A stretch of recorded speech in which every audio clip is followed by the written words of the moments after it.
Sourdough can be kind of confusing when you're first starting out, so I'm here to answer some of your questions to hopefully bring some clarity and give you the confidence to either begin or continue your sourdough journey. One of the questions I got most often was, what is the process of making a sourdough starter? And I actually have an entire video all about that, so I'll make sure to link that in the description and you can watch that. And I take you through the process step by step, day by day, so that you can really see what your starter might look like as you're getting it going. Okay, next question. I need help with how to know if the consistency of your starter that is still being developed is right. I'm in a hot tropical climate. So this is going to depend on what hydration level that you keep your starter at. I personally keep mine at 100% hydration, which means I feed it equal weights of flour and water. And with that hydration level, you're looking for a consistency that's kind of like thick pancake batter. Your starter will probably still work if you make it either thicker or thinner, but that's what I've done and it's worked really well for me. And again, you can go ahead and watch my sourdough starter video and I have examples of what your starter should look like. Okay, once you get a usable starter, then what? Do I feed it forever? Should I always discard 2/3 of it? So yes, once you get your starter established and it's strong enough for you to bake bread, you will need to continue feeding it basically forever, as long as you want your starter to be alive. Just like any other living organism, it's going to continue to need food, otherwise it will just lose energy and die eventually. And yes, technically you will continue to need to discard it, but I'll discuss that more in a bit. What if a recipe calls for more starter than I have? So what I do with my starter is, every time I'm going to bake with it, first of all, I feed it to get it happy and active and ready to raise the bread. So I'll start with my base starter, which usually that's probably around 60 to 90 grams is what I have in the jar.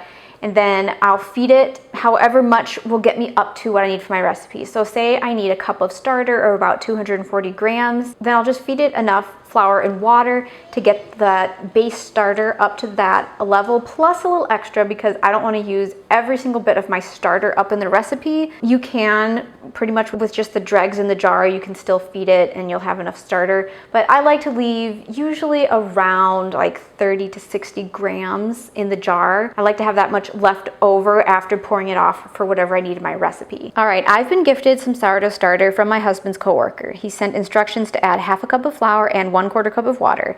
Is this ratio okay to make into bread? So if you're looking to keep your starter at 100% hydration, that is actually a good ratio. 1/2 cup of flour weighs approximately 60 grams and 1/4 cup of water weighs around 62 grams. So assuming that you're starting with around 60 grams of starter, if you feed it 60 grams each of flour and water, you'll end up with 180 grams of starter total, which is a bit under a cup, which is the amount that I usually use to raise 1 loaf of bread. So you're probably going to want to feed it a little more than that. Also, what items are absolutely necessary for baking a loaf of sourdough sandwich bread? Thanks for any helpful tips. I feel like I'm completely lost. Yeah, when you're starting out with sourdough, you can feel pretty lost, so don't worry. There's a lot of people in the same boat and I'm here to help. Okay, to make sourdough sandwich bread, bare minimum, you'll need a large bowl, something to cover it, and a bread loaf pan.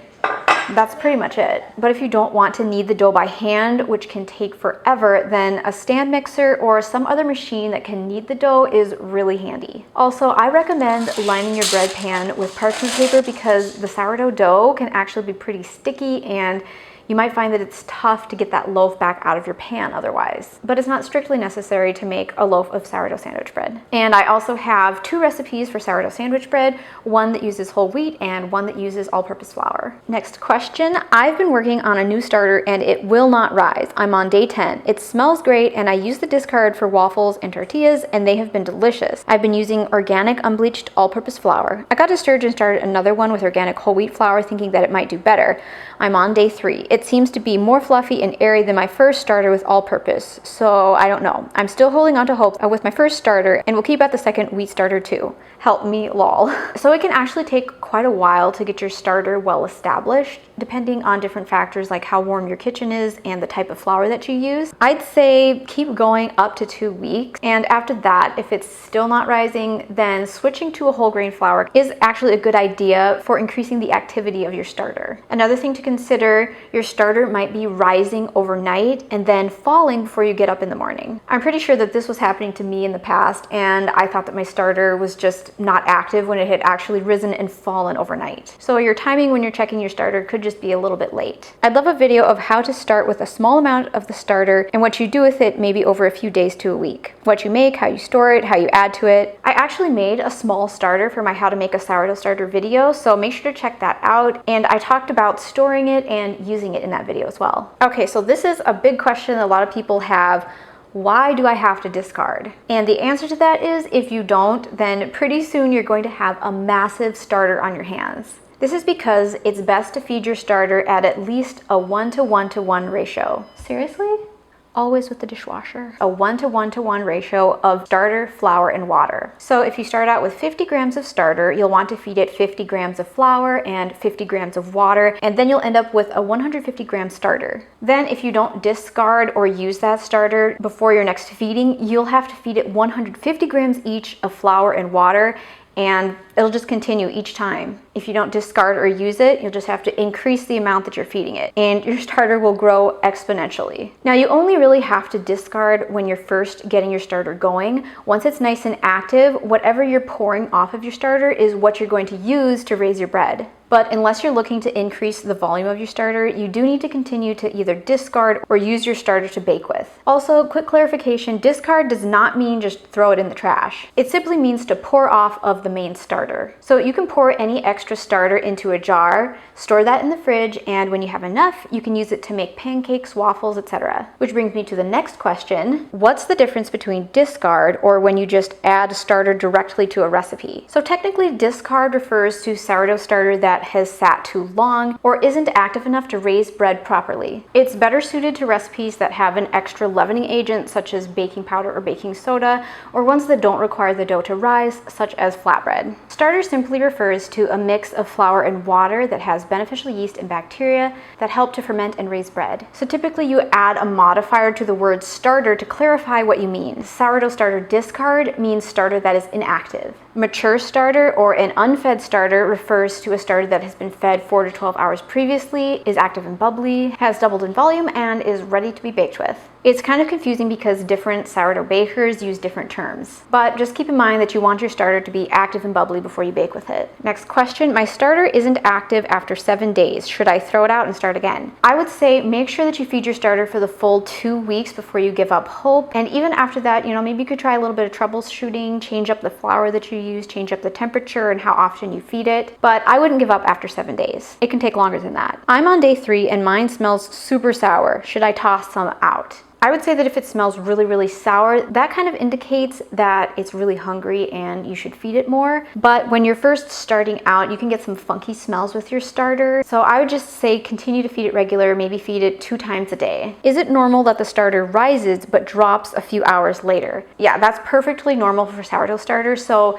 whenever you feed it, it goes through a phase where it will double, and then after a bit, it will sink back down and it will lose those air bubbles. So how quickly that happens will depend on a few factors. If your kitchen is really warm, your starter might double really quickly, and then it could drop again pretty quickly within a few hours of feeding it. Or it could take up to 12 hours if your starter is a little more sluggish or if your kitchen is really chilly. But yeah, that's perfectly normal. Once my starter is ready, what is the time frame to use it? So after you fed your starter and it doubles and it looks active and bubbly and passes the float test, it's best to use it as soon as possible. That's usually considered like the peak, and you could use it a little bit before the peak, a little bit after, but if you wait too long, then the starter will get more mature and more sour, and then your final bread will also be more sour. Of course, if you really like a sour bread, that can be a positive thing. But your starter can also start to lose some of its strength if you go too long. Typically, it takes around 4 to 12 hours for your starter to reach its peak. And again, it's really dependent on your kitchen and your starter. So start to learn your starter in your kitchen and about how long it takes to double, and make sure to just keep an eye on it. I loved that jar with a glass lid. Where did you get it? The jars with the glass lids that I use are made by WEC, and I'll have the link where you can buy them in the description. My sourdough is somewhat liquid or watery. What can I do to fix it? So if you feed your starter and it's that typical like thick pancake batter consistency right after you feed it, but then when you go to use it, it's really thin and watery, what that means is that it's just gone too long. It's fermented too long. And the beneficial yeast and bacteria have like broken down the flour more, and it's just more thin and watery. And that just means that you need to use your starter sooner, closer to peak fermentation. And typically when it's really watery like that, it will also smell really sour,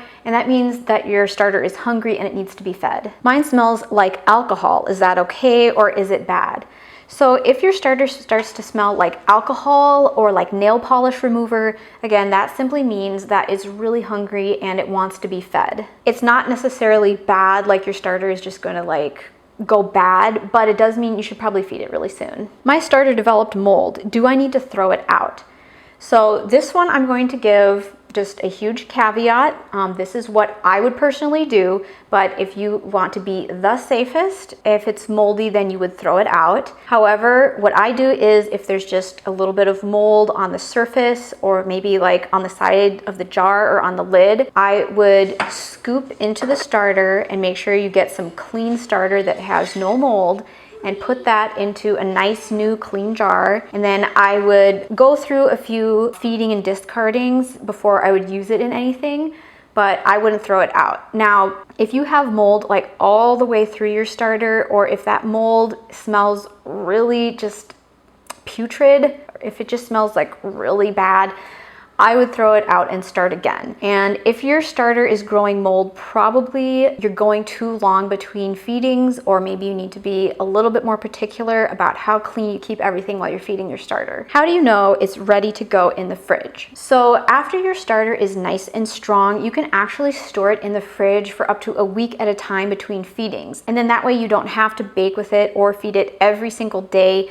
in order to keep it alive. But if your starter is too weak, then keeping it in the fridge could actually kill it because it's making it too inactive. It wasn't strong enough to start with. So I would say when you're first getting your starter going just from scratch, it's probably going to be at least 2 weeks before it's strong enough to store in the fridge. But again, you're going to want to look at cues instead of just go by a timeline. So if your starter has been doubling consistently, maybe for about a week, and you've been able to make some beautiful loaves of bread with it, and it just seems nice and strong and regular, then you can experiment with putting it in the fridge for up to a week at a time, or you could even start with maybe putting it in there for a few days and then work up to the week. I personally store my starter in the fridge, and in the video where I made a sourdough starter from scratch, I was able to store it in the fridge after about 2 weeks of keeping it at room temperature, if I remember properly. But again, your starter is an individual, and if it still seems really weak, it's probably not ready for the fridge. Do you have to shape sourdough into a bowl, or can you use a regular loaf pan? Yes, there is no need to shape it into a bowl. You can go ahead and put it into a loaf pan. However, I find that I like to tweak the recipe and the method of like kneading and stuff a little bit for the bowl versus the loaf pan. And again, I have recipes for sourdough sandwich bread, so you can go ahead and check those out and follow those instructions to make some delicious sourdough sandwich bread. Does sourdough taste really sour? So it depends. You can either make it taste super sour, or you can make it so that it tastes just like enhanced regular bread, basically. It really depends on your starter and at what point in the fermentation that you're using your starter,